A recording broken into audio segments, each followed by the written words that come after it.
Kwambatira kwa thogora wa thitima bururi-ini gukoretwo kuri igutha inene kuri Akenya makiria aria merigagirira hinya wa thitima utabania mawira mao ma o muthenya. Indi riu thogora ucio ni wirigirirwo kugwa uu ni kuringana na ministry ya hinya wa thitima iria yugite kuri na uhotekeku wa kwamukira thitima ya bei bacirire kuma bururi turigainie wa Ethiopia. We are here in Suso substation. It's the biggest substation that we do have in Kenya, receiving power from Olkaria, 3 lines. Then it also receives power from Lake Turkana wind, and then now finally it also receives power from all the way from Ethiopia through a HVDC line that is converted here to an AC. Then now from here power flows to Isinya, and some of it flows to Nairobi North, and from here, from Isinya, it flows all the way to Mombasa.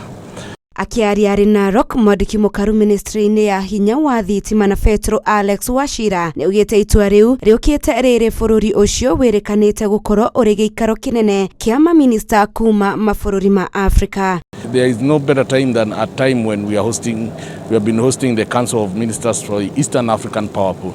So it is the best time, and what we are assuring Kenyans is that we are picking what we call cheap power from Ethiopia that is now able to power your homes. No augite ati hinya wa mutambo ucio wa thitima uri na hinya wa gutigirira matauni mothe manene ma bururi ni megwatira thitima na gukinyaniria mabata ma thitima kuri Akenya othe bururi-ini. This plant, being the biggest plant in Kenya, it handles a lot of power. Currently it is handling about 1,000 megawatts.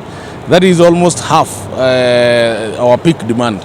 So it's a very important plant for the country. It is the one that is ensuring that Nairobi, Mombasa, Kisumu and environs are well powered, and distribution of geothermal power as well as clean power from Lake Turkana and from Ethiopia. Githie na mbere na gukumathira maria marathi na mbere na gukunuka guku bururi-ini njitagwo Njoki wa Maina.